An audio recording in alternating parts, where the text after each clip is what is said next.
In today's episode, I want to talk about something that I have heard so much in my life, especially when I was younger. And I'm pretty sure that there are a lot of you out there that can relate to this.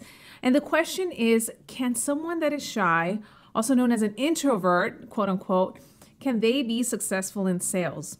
So the reason that I wanted to talk about this is because maybe you may not know that. For me, growing up, I was a very shy person. I hated public speaking. I hated being called on. I remember being in class, whether it's elementary, middle school, or high school, even in college. I would hate it when the professor would say, I'm looking for a volunteer, or they would pose a question and they would just kind of scan the classroom to see who could answer.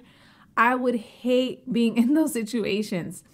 I, for some reason, was always terrified about speaking in public or doing group projects or going in front of a class to talk about, I don't know, whatever it was. It was just something that made me super uncomfortable. And whenever there were any group projects, I would always make sure to be the last one. I'm pretty sure that a lot of you listening to this can relate. Now, obviously, we know that being in sales and in real estate, our entire business comes down to talking to strangers, putting ourselves out there, being rejected, whether it's on the phones or in person. So you might be thinking to yourself, well, I can definitely identify with Loida and how she was earlier in high school and in college, but currently I'm still like that. So how can I overcome that fear of talking to strangers? Or also, like, I'm not that social butterfly. I'm not super outgoing. I'm not really the life of the party. It's not like I'm quiet, but I'm just not a crazy out there person. So this is what has helped me. Now, before I give you the tips of what has helped me kind of get out of my shell and put me in a position where I am now, I do want to tell you a little bit of kind of how I got out of my shell. So when I was in college, I went to school. Initially, I had put my major to be like sociology, I think, something like that, because I had told myself, I want to work in a career where I can help people. Now, fast forward, I think it was my third year in college. I had never had a job, and I knew that I needed to get a job.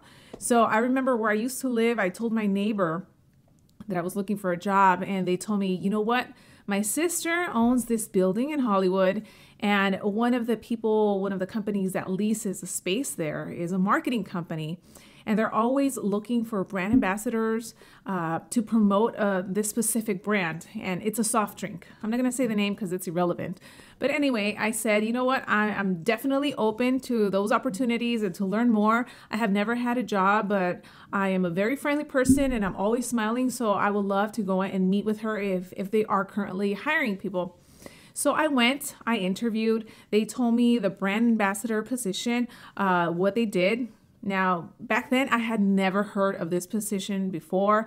I didn't even know something like this existed. So pretty much the job, what it was representing a brand. In this case, it was a soft drink. And what I would have to do is that there was a street team. So pretty much it was myself and maybe like 5 other brand ambassadors.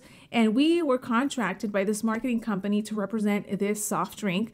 And we would go out to events, whether it was concerts, it was high school events, college events, homecoming, prom, like you name it, we were out there. And our job was pretty much just giving away free drinks. We did a lot of community events. And it was then that I pretty much found out about this whole new world of marketing and advertising and what exactly it was all about. So I remember going out to these events and giving out these free drinks and getting paid. And I would be like, I'm getting paid to do all of this? Like, who does this? Like, why would they even pay all this money? Because I remember being, I don't know, maybe like 19 or 20, and I was getting paid like $15 an hour. And this was way back in like 2007. So imagine if you didn't have a job ever before. I had never worked retail or restaurants or anything like that. So right out of the gate, my very first job, I was getting paid $15 an hour to go and give away free drinks and talk to people. It never felt like a job to me. So that made me really excited. And essentially, I would tell myself, so really what I'm doing is that I'm putting myself out there. I'm representing a brand. I'm telling people about them. I'm telling people about the brand, the benefits, why they should purchase it.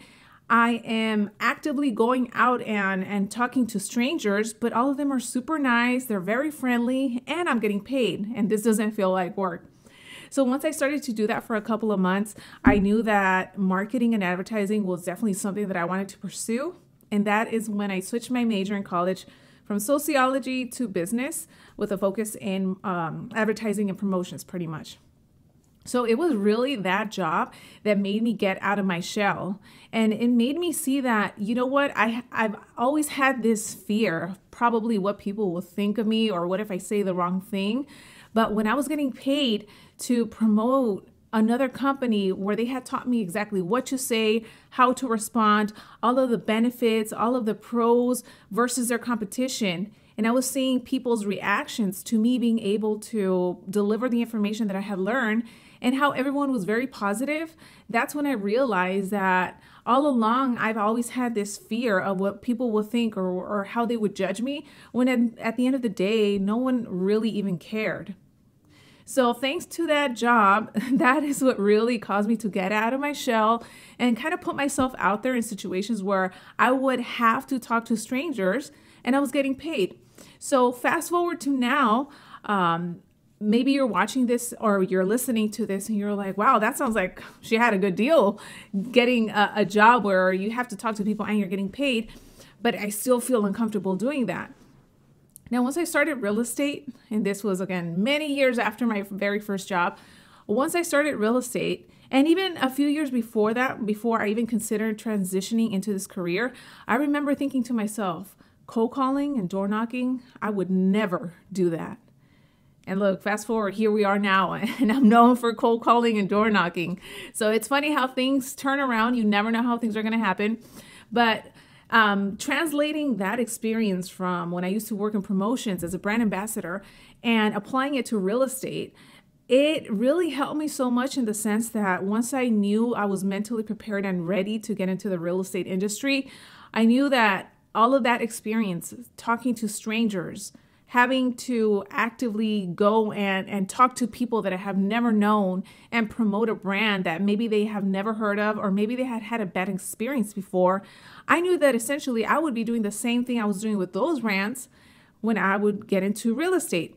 So in real estate, it's kind of like the same thing, except that now instead of me promoting somebody else, I am the business owner and I have to market myself and I have to put myself out there to actively talk to strangers, which we do, whether it's cold calling or door knocking, but we're always talking to strangers. And at the end of the day, our goal in my job, when it comes down to lead generation and prospecting and speaking to these individuals that I don't know, is that I want to get a lead and get a contact to see if someone has a need for buying or selling real estate. Now, I know that a lot of you might think, I really want to do real estate. I've seen your videos. I have seen the videos of so many other agents on YouTube. I know a lot of very successful realtors, but I just can't get out of my shell. And I don't think that I'm going to succeed because, I'm an introvert or I'm shy or I hate talking to people or speaking in public. So if you're one of those people, it's really going to come down to this. How bad do you want to be an agent, first of all? And along with that, why is it that you want to become an agent? Is it because of the income that you're possibly going to make, which can change your life and your family's life? You have to think of your why. I know that we hear that all the time. What is your why? There has to be a reason why you want to be in real estate. And if you don't really want it that bad, then yes, of course, you having to talk to strangers is going to prevent you from actually pushing above your comfort level. That is a position that I was in many years ago. And I had to make that decision of whether I was going to let my shyness or my introvertedness, as they like to say, I had to decide whether that was going to stop me or whether I was not going to allow that to affect me in me pursuing my career and being successful. Because let me tell you, if you really want it, if you know that becoming a real estate agent and eventually growing your business and getting these commission checks is going to put you and your family in a much better position, I guarantee you that you're going to do whatever it takes, even if it makes you step out of your comfort zone and do things that you would otherwise be super scared to do. Now, as we continue talking about being shy and being an introvert, something that I have come to realize over the years is that I hate those labels. And here's why. Growing up, even though I hated speaking in public or being called on, if I was with my friends and my family, I was not an introvert. I was always laughing and cracking jokes and very talkative. But because everyone from the outside that didn't really know me saw that I was not as talkative as most people, they automatically classified me as being an introvert and being shy. And I can't tell you how annoying that was. And that is something that maybe you heard growing up. Maybe that's a reason that you think that you are an introvert, because you were told so many times that, oh, you're an introvert, or you're not that crazy. You're not always talking. You're not really the life of the party. You're just always there. You're chill. You're mellow. You're always relaxed. You kind of mind your own business. And all of those are not negative things. Thinking about it now, and this is what I tell people when they tell me, oh, you're shy. No, I'm not shy. But I personally am the type of person that likes to kind of scope out the room. And if I don't know people, of course, I'm not going to just go out there and start all these conversations, because the way that I am is that I want to see how that person is and their personality. That way, I'm not coming too aggressive or too out of my place, if that makes sense. And that's what I think a lot of people confuse and think, oh, you're just shy and an introvert. But no. And again, all of this is just my personal opinion. So I don't like these labels. I think if these labels didn't exist, you wouldn't feel uncomfortable being put in situations where you had to talk to strangers. So I want you to really think of that. These labels might be preventing you from actually pushing forward and going to that next level and getting out of your comfort zone, just because maybe you heard it a lot growing up or you still hear it now. In fact, I've heard it recently, being at an event that was not my event. It was somebody that hosted an event, and a lot of the people that were there did know who I was because they're always watching my videos. But I knew that I was a guest in the person that was hosting that event. So I'm not going to be out there all crazy talking to everyone and just kind of saying, hey, do you recognize me type of thing?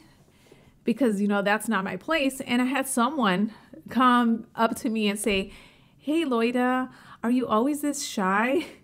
And I remember I wanted to laugh. I just couldn't believe that I was hearing that, because at the end of the day, I'm like, wait, first of all, it's not my place to be out there and crazy when this is nothing. This event's not even about me. It's about the person that put it together. So let's have the spotlight be on them. But I just thought that was interesting because, like I said, when I'm with my friends, when I'm with my family, when I'm with the people that are close to me, I am not an introvert, and I am definitely not shy. And now that you're probably listening or watching this episode, think of it. If I really was shy, or if I was an introvert, then I wouldn't be doing videos. I wouldn't be doing this podcast. But I know that ultimately me getting out of my shell and creating videos, not only was it going to be something that was going to be helpful to me, but I know that I have helped so many of you. In the same way that I have done it, I guarantee that you can do it as well. Everyone has it in them to do video, to do a podcast, to get better at communication, to get out there and not think of themselves as an introvert or as a shy person. So relating all of this to sales, short answer to this question that I posed of whether or not you can be successful if you are an introvert and be successful in sales, the answer is yes. Yes, you can. And I am living proof of it. Now, here are some things that you can do to help improve your communication so that you can be good in sales if you think that you're an introvert. At the end of the day, being an introvert or an extrovert, it doesn't matter.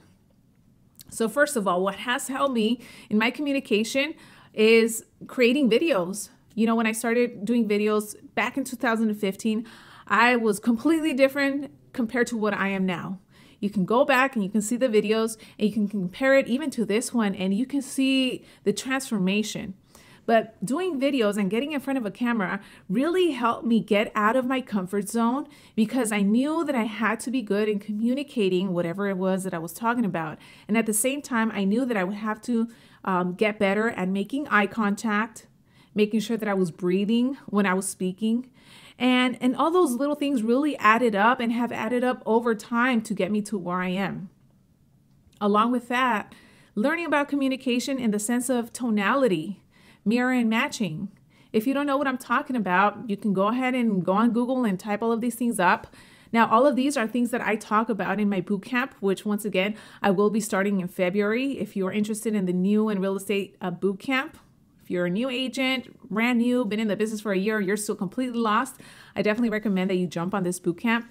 And yeah, this is a lot of the stuff that I talk about in the boot camp, because this is what's really going to take you to that next level. Now, ultimately, once you start learning how to communicate along with listening, and you know your scripts, your objection handlers, all of that is going to give you confidence. So even if you think that you might not really be a people person in the sense that you're not always like very talkative or you're not outgoing, let me tell you, once you get in front of a prospect, whether it's a buyer or a seller, and they start throwing you objections, and you have practiced your communication and your objection handler so much, you are going to come across as very confident. And ultimately, that might be the decision as to why you get hired or why they don't hire you. In real estate, there's 3 reasons why someone will hire you: because they like you, they trust you, and they know that you can get the job done. They don't care if you're an introvert or an extrovert, or you're outgoing, or you just like to stay at home every day. No, it doesn't matter. Once you get in front of someone and you're able to demonstrate to them that you know exactly what you're talking about, that is what's going to make them want to hire you, because they're going to see, oh, you know, Loida, she's very confident. Everything that she said, she was very assertive. So she must know what she's doing. The age, she looks young, but it doesn't matter because she sounds and she looks like she knows what she's doing. And that's exactly what's going to happen. These labels of being an introvert or an extrovert or shy or quiet, it really has nothing to do with whether or not you're going to succeed in sales. As long as you're putting in the work, you know your why as to why you're getting into this business. If talking to strangers or picking up a phone and making a cold call is something that is very hard for you to do now, you'll figure out a way to just push through that fear. Because what's going to happen is that you might be talking to a stranger and it might be the perfect time. They might be at the perfect place. You call them and they say, hey, you know what? I've actually been thinking of buying or been thinking about selling a home. We are ready to get the ball rolling. And that can be a commission check for you of maybe $10,000 or more. And ask yourself, how would your life change if you got a paycheck of $10,000? Now imagine multiple checks of $10,000 over time, just because you're stepping out of your comfort zone to do something that's going to bring you that commission that could potentially change your life and the life of your family.